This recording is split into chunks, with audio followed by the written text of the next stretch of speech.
దానియేలు దర్శనములు అనే కార్యక్రమానికి ప్రేమతో స్వాగతం.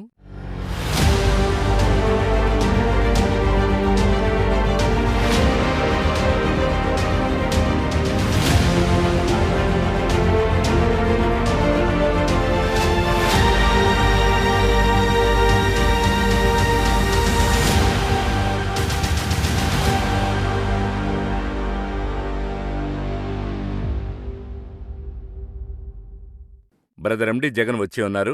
Brother Jagan, welcome to the programme. Praise the lord. ఒక స్టేట్మెంట్ చెప్తారు. అదేం స్టేట్మెంట్ అంటే, doctors adds years to life. Brother, doctors వచ్చి జీవాన్ని పొడిగిస్తారు, అయితే god adds life to years.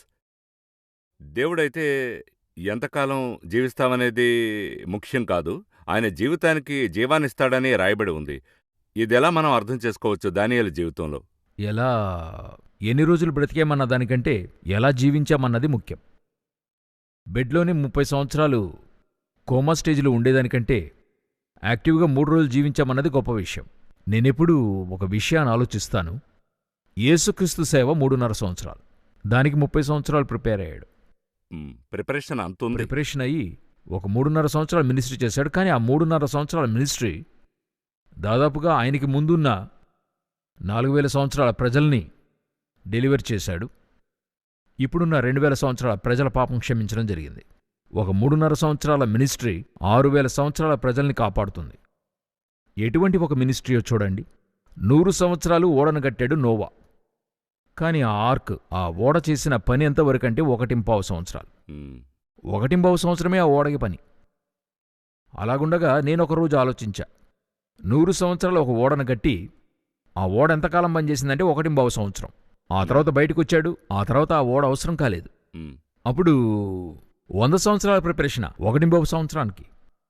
అదే లోకాన్ని కాపాడింది. ఈనాటి వరకు 4000 సంవత్సరాలుగా లోకం ఉండడానికి ఆ 1.5 సంవత్సరం చాలా ఇంపార్టెంట్. కానీ మనం ఎన్ని రోజులు చేశామన్నది కాదు, గాని ఎలా చేస్తున్నామన్నది మినిస్ట్రీ. 969 సంవత్సరాలు మెతుషల ఉండడానికి, 930 సంవత్సరాలు ఆదాం ఉండడానికి, 365 సంవత్సరాలు హానోక్ ఉండడానికి డిఫరెన్స్ ఉంది. He walked with the god. ఒక 350 సంవత్సరాల్లో హానోకు యొక్క ప్రాఫెసీస్ ఈ రోజు వరకు మాట్లాడుతున్నాం. అదేవిధంగా ఈయన జీవించిన ఆ 120 సంవత్సరాలు ఈనాటికి 2500 సంవత్సరాలుగా ఒక లైవ్గా ఉన్న పుస్తకాన్ని రాశాడు. అదే కాకుండా ఏజ్ పోను వారి యొక్క స్పిరిచువాలిటీ పైకి వెళ్ళిందే గాని కిందికి రాలేదు. ఇంకా పోను ఆ తర్వాత మనం చూస్తాం కదా, ఆయన స్పిరిచువల్ లెవెల్ మనం వెనుక చూసినట్లయితే ఎంతో అమేజింగ్గా ఉంటుంది. నేనెప్పుడు అనుకుంటా, ఇందులో గనుక మనం ఒక 1% చేయగలిగిన వారమైతే పరలోకం మనల్ని చూసి సంతోషపడుతుంది. పర్వాలేదు, వీరు 1% చేయగలిగారు అని చెప్పి. మనకు కృప అనేది ఒకటి ఉంది కదా, అది ఉంచుకుని ఏది కూడా మనం చేయడం లేదనేదే ఈరోజు అనుకుంటున్నా. వీరందరూ వచ్చి ఎలా దేవుడు వీరిని ఎలా డిజైన్ చేశాడు, ఎలాగా ఏ మోడలో తెలియడం లేదు. అలాగే అదే డిజైన్ మనకు కూడా ఇచ్చాడు. అన్నీ ఉన్నాయి, కాని చేస్తున్నామన్నదే ప్రశ్న కదా. ఒకరు నాతో ఇలా చెప్పారు, తప్పుగా చెప్పలేదు, ఆయన చెప్పింది చెప్తున్నాను. 58 సంవత్సరాలు అయిపోయింది, నేను రిటైర్ అయిపోయాను. ఇప్పుడు నాకు 60 సంవత్సరాలు. ఇంతవరకు నేను దేవునికి ఏం చేయలేదు. కాని 60 సంవత్సరాలు గవర్నమెంట్లో పనిచేశాడు, సంపాదించుకున్నాడు, పిల్లలకు చేర్చి పెట్టాడు, అన్నీ చేశాడు.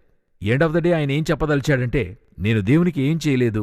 స్పిరిచువల్గా 60 ఇయర్స్ ఆయనకి వ్యర్థమైపోయాయి. అప్పుడు నేను చెప్పాను, బాధపడకండి, తర్వాత 10 సంవత్సరాలు మీరు చేయబోయే కార్యాలు గొప్పవిగా మారతాయి, మీరు ధైర్యంగా చేయండి అన్నాను. సో ఆ విధంగా ఈ డానియల్ ఎలా జీవించాడనే దానికంటే అతనికి ఉన్నటువంటి స్పిరిచువాలిటీ ఏ స్థాయిలో ఉండిందో అదే ముఖ్యం. అది ఈయన దగ్గర మనం నేర్చుకోవాల్సిన ఒక గొప్ప పాఠం. గత కార్యక్రమంలో మనం రాజు యొక్క గుణాతిశయం చూసాం. ఈ చాప్టర్ 5లో ఉండే ప్రేక్షకులకు ఇంకా మనం డెప్త్గా ఏం చెప్పగలం? ఇప్పుడు ఈ చాప్టర్ 5లో ఉన్న ఒక హిస్టారికల్గా కొన్ని విషయాలు చూడబోతున్నాం. పోయినసారి డానియల్ స్పిరిచువాలిటీ చూసాం, ఇంకొక వైపు బెల్షస్సర్ స్పిరిచువాలిటీ చూసాం. సరి, ఇటువంటి ఒక వరల్డ్ వైడ్, ఒక ఉన్నతంగా మహిమగా ఉన్నటువంటి గవర్నమెంట్ ఎందుకు పడింది? మన కాలంలోనే చూడండి, ఇప్పుడు మన తాతల కాలం నుంచే చూడండి. ఎందుకంటే మనకు తాత వరకే పేరు తెలుసు, అంతకుముందున్న వారి పేర్లంతా మనకు తెలియదు, చాలామందికి తెలియదు. అది చెప్తున్నా. మనం ఒక 2 గవర్నమెంట్లను మనం హిస్టారికల్గా చూసాం. అదేదంటే మనం ఆంగ్లేయుల సామ్రాజ్యం నుండి విడుదలయ్యాం. 1947 ఇండిపెండెన్స్.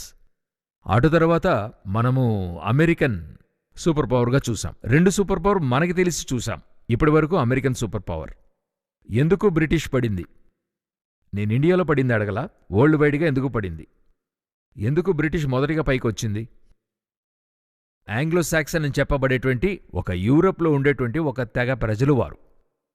అలాగున్నటువంటి వారు 17th సెంచరీలో అలాగే 18th సెంచరీలో పీక్గా వస్తున్నారు. చాలా వాస్ట్గా స్ప్రెడ్ అయ్యారు. 19th 20th సెంచరీలో వారు లేకుండా పోయారు. లేకుండా ఎలా అయ్యారంటే ఈరోజు ఒక 3 దేశాలుగా ఉన్నారు. ఒక 3 దేశాలకు పైగా ఉన్నవారు ఒక 3 దేశాలుగా మారిపోయారు. స్కాట్లాండు, ఒక వేల్సు, ఒక ఇంగ్లాండ్. ఆ స్థానానికి వీరొచ్చారు. ఎందుకు ఇలాగొచ్చారు? United Kingdom. సరి, ఎందుకు అమెరికా పైకొచ్చింది? ఎందుకు ఈరోజు అమెరికా పడిపోతుంది? ఈ పాఠాన్ని మనం చదవాలి. వరల్డ్లీగా ఒక రీజన్ ఉంది, ఖచ్చితంగా వరల్డ్లీగా ఒక రీజన్ ఉంది.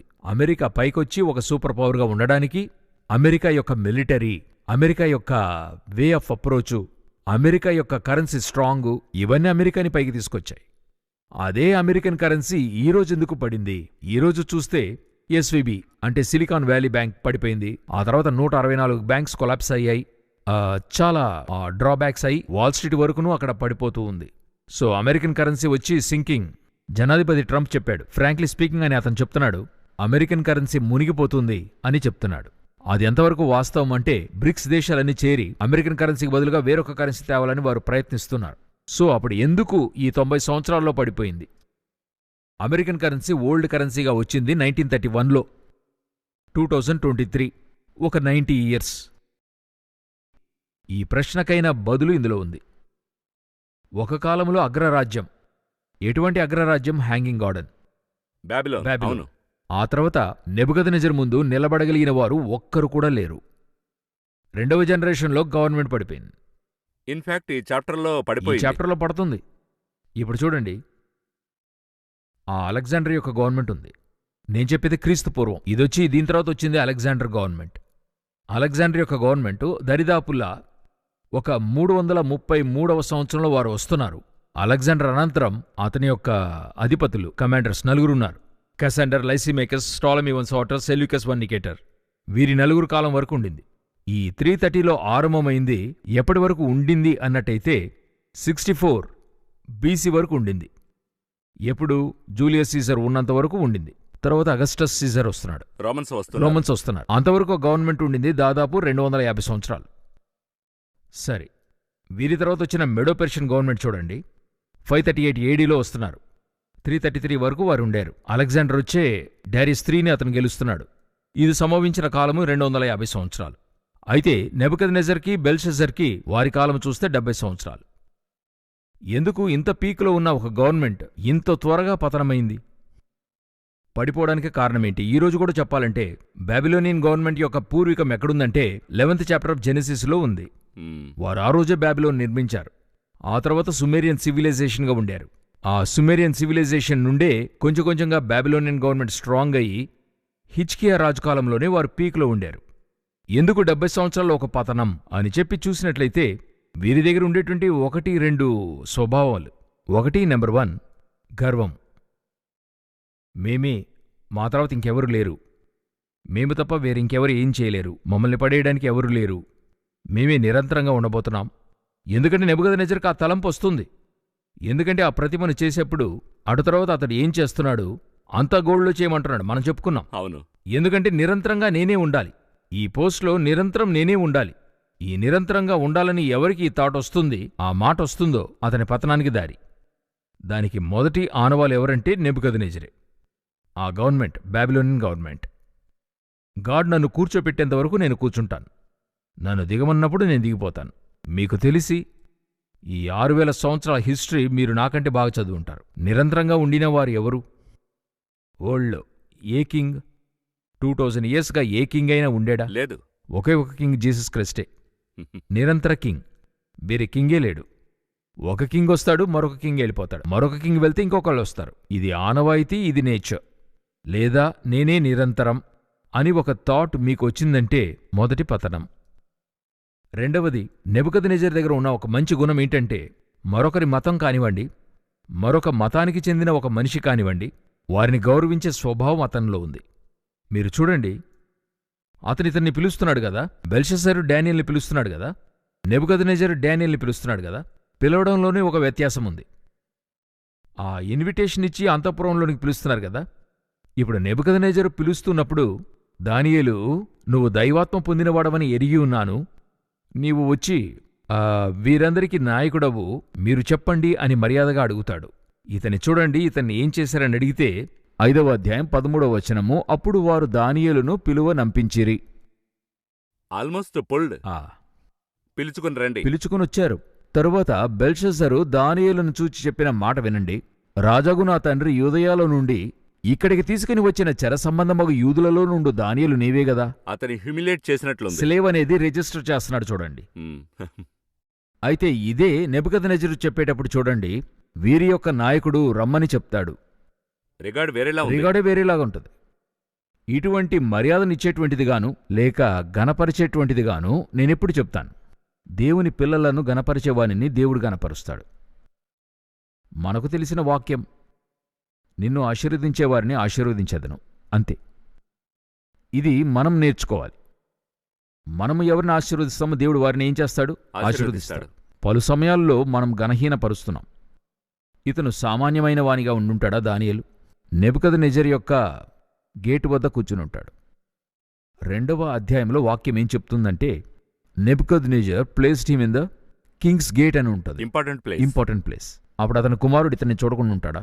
ఖచ్చితంగా చూసే ఉంటాడు. ఒక 70 సంవత్సరాలుగా ఉన్న వ్యక్తి తెలియకుండా ఉంటాడా? పలు సమయాల్లో మనము మనకి ముందున్న వారిని చూసేప్పుడు ఇవ్వవలసిన మర్యాదను ఇచ్చేయాలి. Either they are efficient or not, but you have to give respect. That's very important. ఈరోజు లాస్ట్ డేస్లో ఈ మర్యాదన్నది తగ్గిపోతూ ఉంది. పెద్ద పెద్ద వారినందరినీ ఎంతో హేళనగాను తగ్గించి మాట్లాడడం, ఇవన్నీ అధికమవుతూ ఉన్నాయి. బెల్షస్సరు స్వభావంలో ఒకటి.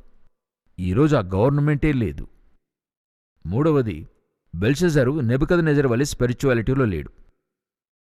ఇతను చేసిన కార్యములు ఒకచోట కూడా నెబుకద్నెజరు చేసినట్టుగా ఉండదు. భార్యలు, ఆ తర్వాత అతనితో ఉన్నవారందరినీ కూడా పిలుచుకుని అందరూ చేరి తాగినట్టు ఉంటుంది. ఆ త్రాగారనేటువంటి కాన్సెప్ట్ మీరు నెబుకద్నెజరు చూసుండరు. అతను త్రాగి ఉంటాడు, అయితే ఈ విధంగా చేసుండడు.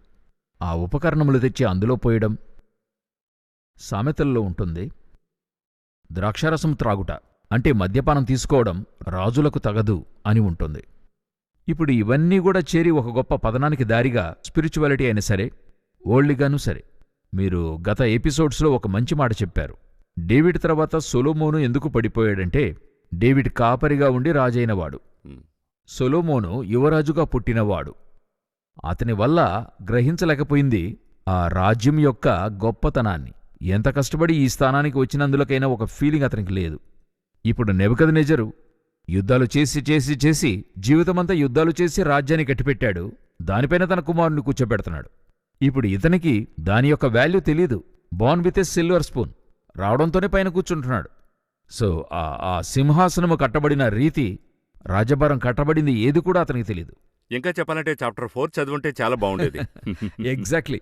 ఇప్పుడు మనకి చాప్టర్ 4 ఎంత యూస్ఫుల్గా ఉందో దానికంటే అతనికి ఎంతో ఉపయోగకరంగా ఉండేది. అక్కడే ఉంది కూడా. రాజులను త్రోసివేయచు నియమించుచూ ఉన్నవాడనుంది, ఆయనే ప్రభుత్వాన్నిచ్చువాడనుంది. అందులో టర్నింగ్ పాయింట్ ఏంటంటే, నీవు తెలిసి కూడా నీవు ఇవన్నీ కూడా ఎరిగినవాడవై, అదే ఎంతో ముఖ్యం. అదే టర్నింగ్ పాయింట్. అప్పుడు తెలిసే చేస్తున్నవాడు, అన్నీ తెలిసి ముందుగానే ధైర్యంతో. అవును, ఇవన్నీ కూడా చేరే వీరికైనా గొప్ప పతనముంది. అయితే ఈ పతనము వచ్చినటువంటి విధానం ఒకటి ఉంది. మనం మాట్లాడింది స్పిరిచువాలిటీ. వీరెలా పడ్డారనేటువంటి ఒక హిస్టారికల్ ఫ్యాక్ట్ కూడా ఉంది. అది విన్నారంటే మీరు ఇంకా భయంకరంగా ఉంటుంది. మళ్ళీ మాట్లాడుకుందాం బ్రేక్ తర్వాత. ఆ దిగజారిపోవడం గురించి మాట్లాడుకుందాం.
చాప్టర్ 5 పలు విధాలైన టర్నింగ్ పాయింట్. హిస్టారికల్గా కూడా టర్నింగ్ పాయింట్ చాప్టర్ 5లో ఇంత గొప్ప తెలియని కోణాలుంటాయని అనుకోలేదు.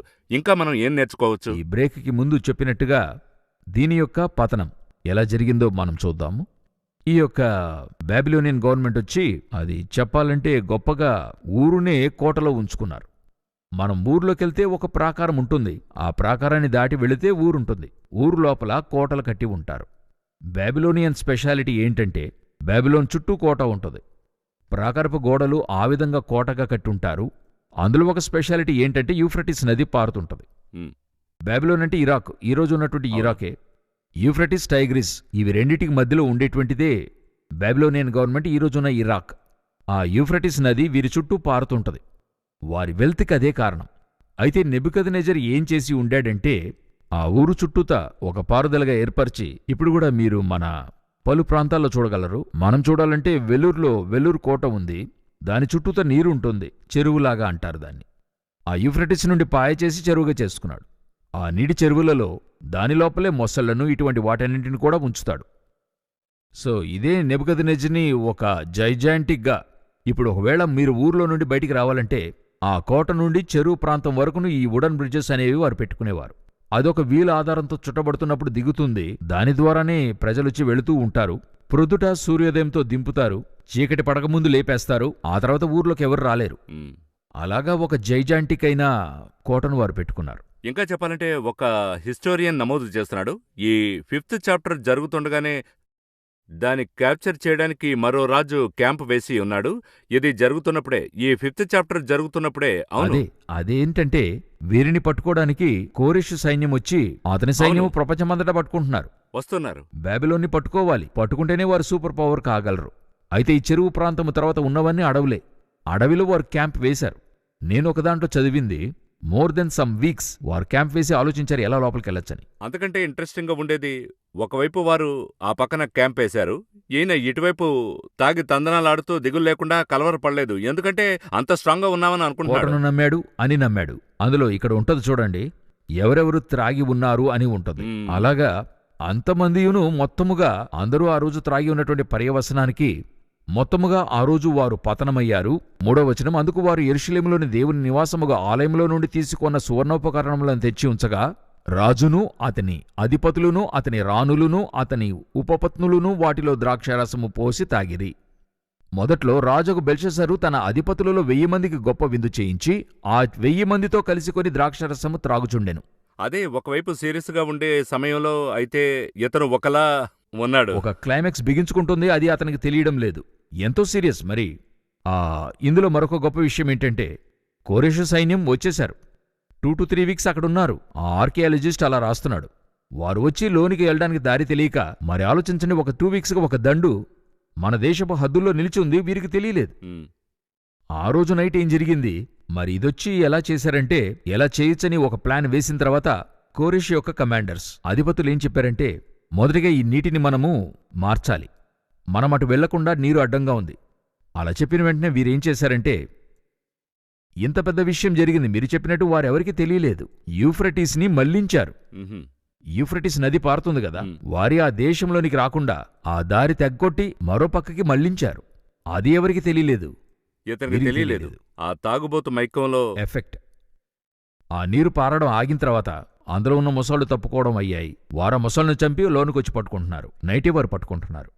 అదే ఒక టర్నింగ్ పాయింట్ గా ఉంది. ఎంతో గొప్ప టర్నింగ్ పాయింట్. ఇది పట్టుకున్న విధానం, అది దేవుడు ఒక మాట చెప్తాడు. యెషయా 45వ అధ్యాయంలో కోరెషుతో చెప్పబడినటువంటి ప్రాఫెసీ. కోరెషును చూసి ఒక ప్రాఫెసీ చెప్తాడు, నేను అభిషేకించిన కోరెషుకు ముందుగా అని చెప్పి ఒక వర్డ్ ఉంటుంది.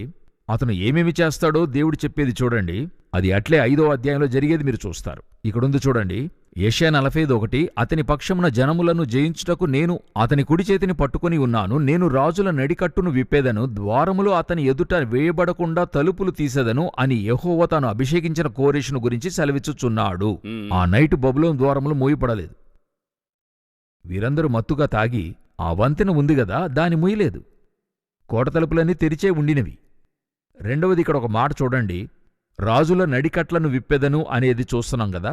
ఇక్కడ చూడండి, దానియేలు 5వ అధ్యాయంలో 6వ వచనం, అతని ముఖము వికారమాయెను, అతడు మనస్సునందు కలవరపడగా అతని నడుము కీళ్లు వదలి. నడికట్లు బెల్టు డీటెయిల్. బెల్టొచ్చి కీళ్లు వదలి వీక్ అవడానికి అర్థం అతని బాడీ ఆ సెకండ్లలో అట్లే ష్రింక్ అంటే అవుతుంది. ఒకలాగా ఈ ప్రాఫెసీ వచ్చి ఎక్కడుందంటే యెషయా 45లో ఉంది. అంత క్లియర్గా అంత ఉంది. క్లియర్గా. ఇంతకీ కోరెష్ రావడానికి 100 సంవత్సరాలు లేక 150 సంవత్సరాలకు ముందు అతనికి వార్నింగ్ అక్కడే ఇచ్చేసాడు. అక్కడే ఇచ్చాడు దేవుడు.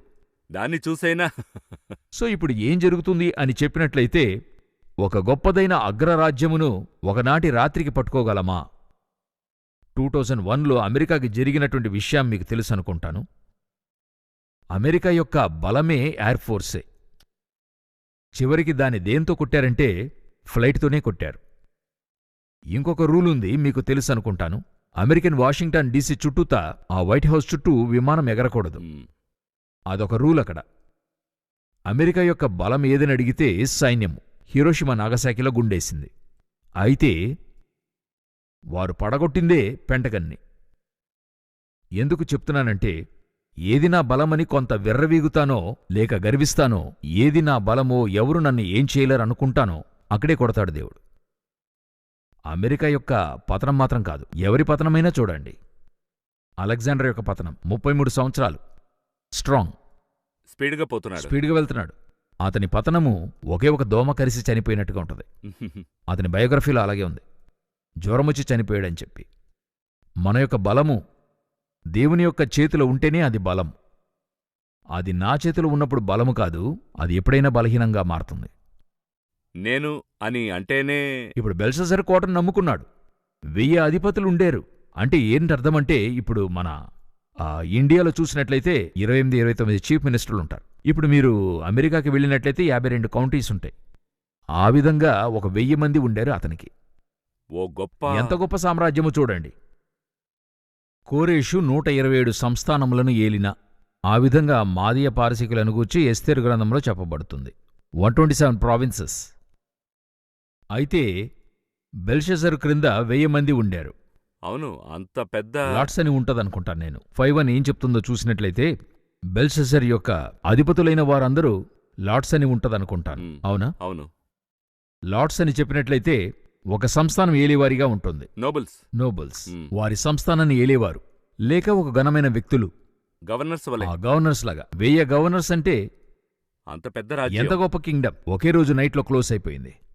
అది ఇతను చేసిన తప్పును బట్టి. అంటే నా చేతిలో ఒక గొప్ప బాధ్యతను లోకమిచ్చిందని ఇతను అనుకోవచ్చు. మనమది దేవుడిచ్చాడని చెప్తాము.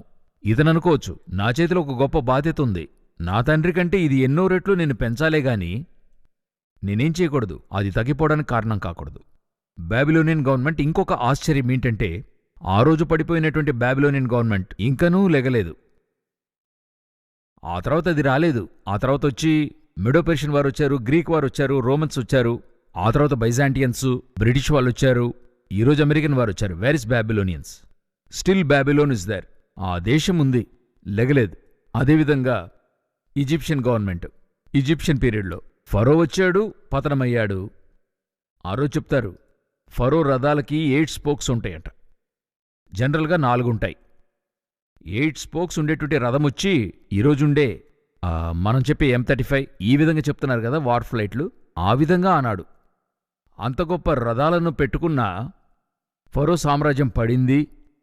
ఆనాటి నుండి ఇంతవరకు లేవలేదు. ఇందులో ఒక పర్టికులర్ డీటెయిల్ చాలా ఆశ్చర్యంగా ఉంది. ఇదొక ప్రశ్నగా అడుగుతాను. 5th చాప్టర్లో లాస్ట్ వచనం, సరే ఇది పడిపోవడం ఒకవైపు, దర్యావేషు మరో రాజు క్యాప్చర్ చేస్తున్నాం, అదే మనం చూస్తున్నాం. ఇది చాలా ఆసక్తికరంగా ఉంది. మాదీయుడగు దర్యావేషు 62 సంవత్సరముల వాడే సింహాసనము నెక్కెను. అదేమంటే 62వ వయసులో ఈయన ఈ రాజ్యాన్ని పట్టుకున్నాడని చెప్పి ఈ 62 అనేది డీటెయిల్డ్గా నమోదు చేయబడింది. చాలా ఆశ్చర్యంగా ఉంది. దీని గురించి మీరేమనుకుంటున్నారు? లేదు, ఇప్పుడు ఒక్కొక్క రాజు యొక్క రాజ్యభారం యొక్క సంవత్సరమే ఉంటుంది. ఈ సంవత్సరంలో వారు వచ్చారు అనేటువంటిది. అవును. అయితే దర్యావేషు పట్టుకునేప్పుడు అతని వయసు మెన్షన్ అయి ఉంటుంది. అదే వ్యత్యాసంగా ఉంది. అయితే ఏంటంటే, పట్టుకున్నది కోరెషు, మాదీయ పారసిక గవర్నమెంట్. 2 గవర్నమెంట్స్ను ట్విన్ గవర్నమెంట్స్ అవి. అందులో వీరు పట్టుకుంటున్నారు. ఇతన్ని ఆ స్థలంలో దర్యావేషును కింగ్గా సెట్ చేస్తున్నాడు. వచ్చింది కోరేషే. కోరేషు దర్యావేషే వచ్చారు. వచ్చిన స్థలంలో ఉమ్, గెలిచిన తర్వాత ఇతన్ని బాబిలోన్ గవర్నమెంట్ ఉంచి కోరెష్ వచ్చి మేదియా గవర్నమెంట్ మాదియా పారసిక చీఫ్ కమాండర్గా మారుతున్నాడు. ఆ తర్వాత బాబిలోన్ వచ్చి ఏ విధంగా మారుతుందంటే అతని క్రింద ఉన్న ఒక దేశం అలా అవుతుంది. ఉమ్, బ్రిటిష్ గవర్నమెంట్లో ఇక్కడ ఒక లార్డ్ని ఉంచారు, లార్డ్ మౌంట్ బ్యాటను. ఆ విధంగా పెట్టుకుని ఉన్నారు. ఆ విధంగా ఇతన్ని తీసుకొచ్చి బాబిలోన్కి పెట్టి సైరస్ వచ్చి మెడో పెర్షియన్ ఓవరాల్ గవర్నమెంట్కి నాయకుడయ్యాడు. ఇది రికార్డ్ అయింది, డీటెయిల్డ్ గా రికార్డ్ అవును, అయింది. ఏంటి ఒక గొప్ప ఆశ్చర్యం అంటే మనం మొదటి ఎపిసోడ్లో చెప్పాం దీని గురించి. డానియల్ బుక్ వచ్చి ఊహించి రాయబడింది, లేదా డానియల్ పేరులో ఎవరో రాశారు, దీనికి కావాల్సిన ప్రూఫ్స్ అన్నీ ఇవ్వలేమని చెప్పారు కదా. ఒక్కొక్క దానికి ప్రూఫ్ ఉంటుంది. 4వ అధ్యాయము 5వ అధ్యాయాన్ని మీరు చదివి చూస్తే అక్కడ చెప్పబడుతున్నది ఏంటంటే అతను ఏ సంవత్సరమున రాజ్యభారానికై వచ్చాడు, ఏ సంవత్సరమున రాజ్యభారాన్ని కట్టాడు, ఈ విధంగా డీటెయిల్డ్గా ఉంటాయి. ఉమ్, బైబిల్ గ్రంథాన్ని ఒట్టి స్పిరిచువల్ బుక్గా మాత్రం చూడకుండా కూడా కొంత ఆర్కియాలజీ, కూడా కొంత హిస్టరీ, దీనితో పాటు కొంత దేవుని యొక్క శక్తివంతమైన హస్తాలు నడిపే కార్యాలు ఇవన్నీ చేర్చి చదవాలి. అదే కాకుండా guidance of the holy spirit చాలా ముఖ్యం. అదే ఎంతో టాప్ బేస్. ఒట్టి హిస్టరీ అయితే హిస్టరీ బుకే మనం చదవచ్చు. ఉమ్, ఎందుకు డానియల్ బుక్ చదువుతున్నామంటే హోలీ స్పిరిట్ యొక్క రెవల్యూషన్ కొరకే చదువుతున్నాం అనుకోండి, దానితో చేర్చి ఇది కూడా చూడాలి. సో ఒక గవర్నమెంట్ యొక్క పతనం, ఒక గవర్నమెంట్ యొక్క హెచ్చింపు, అదే గవర్నమెంట్ యొక్క పతనము, అదంతా ఒకే అధ్యాయంలో పూర్తిగా మీరు చూడొచ్చు. 4వ అధ్యాయంలో ముగిసేప్పుడు పీక్లో ఉండే గవర్నమెంట్, దేవుడు అతనికి రాజ్యభారాన్ని తిరిగిచ్చాడు. 5వ అధ్యాయం ముగిసేప్పుడు ఆ గవర్నమెంటే భూమిలో లేదు.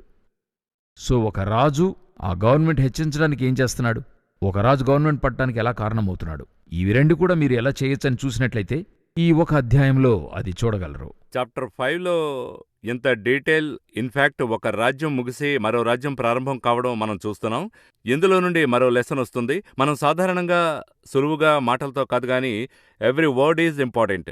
ఈ బైబిల్లో మిస్ చేయకూడదనడానికి నమోదు చేయబడింది. అందులో మెనెమెనె తెకెల్ ఉపార్సిన్ అనేటువంటి మాట ఎంతో ఇంపార్టెంట్. 4 మాటలు. దేవుని ముందర నీవు త్రాసులో తూచబడ్డావు, నీవు తక్కువవానిగా కనబడ్డావు, అంతే. దేవుడు ఒక కొలత పెట్టుకున్నాడు, ఉమ్, నా కొలత కాదు, దేవుని కొలత. మరి దేవుడు అతనున్న పోస్టింగ్కి అతను అలాగుండొచ్చు అని అంటారు. కొందరు గర్వంగా ఏదో ఒకటి మాట్లాడితే అతను సాధించి చేసినందుకు అతను మాట్లాడొచ్చు అంటారు. దేవుడు అలా చూడటం లేదు. నా దృష్టిలో ఎలాగున్నావు అనేదే చూస్తాడు. ఆ కొలతను దేవుడు ఎక్స్పెక్ట్ చేస్తూ ఉంటాడు. నెబుకద్నెజర్ తర్వాత బెల్షస్సరు ఎంతగా హెచ్చింపబడ్డాడో అంతగా ఇతనికి విధేయత లేకుండా పోయింది. దానియేలు ఎంతగా హెచ్చింపబడ్డాడో అంత విధేయుడే జీవించాడు. అందువల్ల తర్వాత గవర్నమెంట్ వచ్చి అన్నిటిలోనూ చూస్తే దానియేలే ఉంటాడు. అప్పుడు ఈ రోజున్నవారు ఏం చెప్తారు, అన్ని గవర్నమెంట్లు వచ్చేప్పుడల్లా అతను ఏదో చేసి అలాగుండిపోయాడు, ఎవరో కాళ్ళు చేతులు పట్టుకుని ఉంటాడంటారు. డానియేల్ ఎవరి చేయి పట్టుకోలో కాళ్ళు పట్టుకోలేదు. డానియేల్ దేవుడి కాళ్ళు మాత్రం పట్టుకొనున్నాడు. 3 గవర్నమెంట్లోనూ దేవుడు అతన్ని ఆశీర్వదించాడు. సో ఇందులో నుండి ఈ 5వ అధ్యాయం నుండి మనం నేర్చుకోవాల్సినటువంటి కార్యాలు ఇవి. చాలా సంతోషం బ్రదర్ జగన్. ఈ కార్యక్రమంలో చాలా హిస్టారికల్ ఫ్యాక్ట్స్, టర్నింగ్ ఫ్యాక్ట్స్, అది కాకుండా క్యారెక్టర్ ఎలా ఉండాలి, దేవుని సృష్టిలో ఎలా ఉండాలి, ఆయన చూసే విధానం, మనం నడుచుకునే విధానం అన్నీ ఇందులో మనం చూసాం. ఈ కార్యక్రమానికి మీరు వచ్చినందుకు ధన్యవాదాలు. మరో ఎపిసోడ్లో డానియల్ క్యారెక్టర్ గురించి మరిన్ని విషయాలు